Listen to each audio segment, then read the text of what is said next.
প্রাণের ভরা স্পন্দন, বাংলার সংস্কৃতির প্লাবন, ছাত্র যৌবনের অভিনন্দন, মা বোনেদের শুভনন্দন, সকলকে শুভেচ্ছা জানিয়ে আগাম শুভ নববর্ষ জানিয়ে আমার প্রার্থীরা যারা আছেন আমি তাদের সাথে একটু পরিচয় করিয়ে দিই।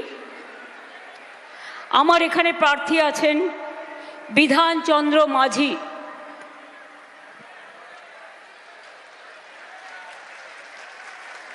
আমাদের এখানে প্রার্থী আছেন কাজল শেখ হাসান কেন্দ্রে, আমাদের এখানে প্রার্থী আছেন শাহনাজ কেতুগ্রাম কেন্দ্রে, আমাদের এখানে প্রার্থী আছেন দাঁড়া এখানে লেখে নিত নরেশ বাউরি, তিনি হচ্ছেন প্রার্থী দুবরাজপুর বিধানসভা। আমাদের প্রার্থী আছেন চন্দ্রনাথ সিনহা বোলপুর, আমার চিরদিনের সাথী। আমার এখানে প্রার্থী আছে রানা মানে অভিজিৎ, একেবারে ফুল্লরা মায়ের জায়গা লাভপুর কেন্দ্র। আমার এখানে প্রার্থী আছেন আশিস ব্যানার্জি রামপুরহাট, যেখানেই আমি বলছিলাম ধানক্ষেত থেকে শিব মন্দির সর্বত্র আমার বিচরণ ছিল, এখনো আমার মনে আছে। এছাড়াও আমার এখানে অনেক নেতৃবৃন্দ আছেন, অসিত আছে আমাদের সাংসদ,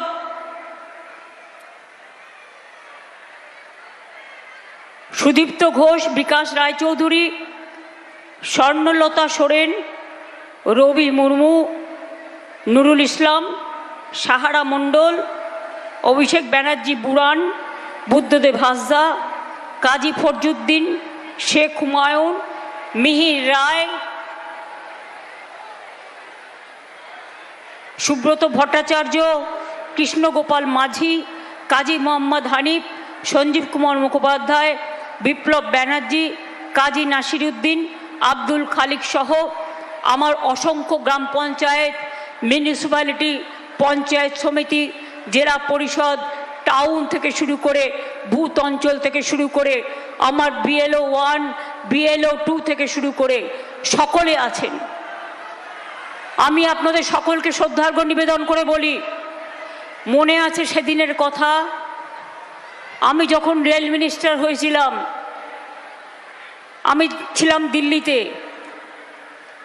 আমার কাছে খবর এলো নানুরে 11 জন তপশিলি ভাইকে কুচিয়ে হত্যা করা হয়েছে। আমি তখন ভাবলাম আমাকে তো ছুটে যেতে হবে, কিন্তু আমি কি করে যাব? আমি তখন দিল্লির রাজধানী ট্রেনে উঠলাম, আমি দেখলাম একমাত্র পথ যদি আমি আসানসোলে বা দুর্গাপুরে নেমে বাই কারে বোলপুর আসতে পারি, তারপরে নানুর আসতে পারবো। দুর্গাপুর আগে রাজধানী স্টপেজ ছিল না, মন্ত্রী যেখানে নামে সেখানে স্টপেজটা হয়, সেদিন থেকে দুর্গাপুরে রাজধানী স্টপেজ হয়েছিল। আমি আমার প্রয়াত সহকর্মী গৌতম বোস জলে ডুবে মারা গেছে, সেদিন গৌতমকে পাঠালাম, ও আমার আত্মসহায়ক ছিল। আমি বললাম যাও তো গিয়ে দেখে এসো আগে নানুরের ডেড বডিগুলোর কি অবস্থা। আমাকে গৌতম এসে বলল, দিদি ওদের তো একটা সাদা কাপড় পর্যন্ত নেই, যে শবদেহে একটা সাদা কাপড় পর্যন্ত দিয়ে ঢাকা দেবে। আমি তখন বললাম তুমি আমার থেকে কিনে দাও। এবং জানেন আমি সমব্যথে সেই দিনই ভেবে রেখেছিলাম যারা গরিব মানুষ তাদের শেষকৃত্য করতে যেন ভিক্ষে চাইতে না হয়, তাদের কবরে যাক, শ্মশানে যাক, জায়ের থানে যাক, মাজির থানে যাক, যার যার ধর্ম অনুযায়ী তারা যদি মনে করে শেষকৃত্য পালনের টাকা নেই, তারা 2000 টাকা করে পাবেন শেষকৃত্য করার জন্য। এই নানুরের কথা মনে রেখে আমি সেদিন থেকে সমব্যথী প্রজেক্ট আমি ক্ষমতায় আসার পরে চালু করেছিলাম। এটা নানুরের মাটি আমায় শিক্ষা দিয়েছিল। বোলপুর, শান্তিনিকেতন বিশ্বকবি রবীন্দ্রনাথ ঠাকুরের প্রকৃতির আশ্রয়, খোলামেলা মুক্ত আকাশ, গাছের ছায়ায় মায়ের আঁচল, শিক্ষাগুরুদের শিক্ষা এবং বিশ্বকবি রবীন্দ্রনাথ ঠাকুরের শিক্ষার পীঠস্থান। আমি এই মাটিকে প্রণাম জানাই। অমাত্য সেনের জমিও কেড়ে নেওয়া হচ্ছিল। সাংবাদিক বন্ধুরা জানেন আমি অনেক পুরনো মুখ দেখতে পাচ্ছি। সেদিনও কিন্তু আমি ছুটে এসেছিলাম, তার বাড়ি গিয়েছিলাম এবং ল্যান্ড রেকর্ড প্রমাণ করে দেখিয়ে দিয়েছিলাম এটা ওনার জমি, ওনাকে এইভাবে উচ্ছেদ করা হচ্ছে, লজ্জা থাকা উচিত। দুজন নোবেল প্রাইজ পেয়েছেন, একজন বিশ্বকবি রবীন্দ্রনাথ ঠাকুর, তারপর পেয়েছেন অমাত্য সেন। অভিজিৎবাবু পরে পেয়েছেন, মাদার টেরিজাও পেয়েছেন। আমি এই মাটিকে প্রণাম জানাই, সালাম জানাই, জোহার জানাই। বোলপুরে আমরা অনেক কাজ করেছি, নানুর থেকে শুরু করে সারা বীরভূম জুড়ে অনেক ব্রিজ তৈরি হয়েছে। বাউল বিতান, রাঙা বিতান, একতারা থেকে শুরু করে জয়দেব কেন্দুলি থেকে একেবারে পানাগড় থেকে শুরু করে বীরভূম বর্ধমানকে যুক্ত করা থেকে শুরু করে অনেক ব্রিজও আমি তৈরি করে দিয়েছি। এটা আমার কোনো কৃতিত্ব নেই, কৃতিত্ব মানুষের। মনে রাখবেন এখানেও অনেক কাজ হয়েছে। যদি আমি একটা দুটো বলি, নানুর ব্লক ও বোলপুর শ্রীনিকেতন ব্লকের 6টি গ্রাম পঞ্চায়েত আছে। এখানে 31 একর জমির ওপর গড়ে তোলা হয়েছে বিশ্ব বাংলা বিশ্ববিদ্যালয়। কেন করেছি? বিশ্ব বাংলার নামে করেছি, যাতে আরও সুযোগ আসে, কারণ অনেক ছেলেমেয়েরা শান্তিনিকেতনে পড়তে চায়। বোলপুরে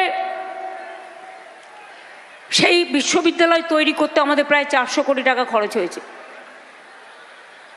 নানুর ব্লকে সরকারি ITI করা হয়েছে। বোলপুরের কাকুটিয়াতে একলব্য মডেল স্কুল করা হয়েছে। বোলপুরে সুপার স্পেশালিটি হসপিটাল তৈরি করা হয়েছে।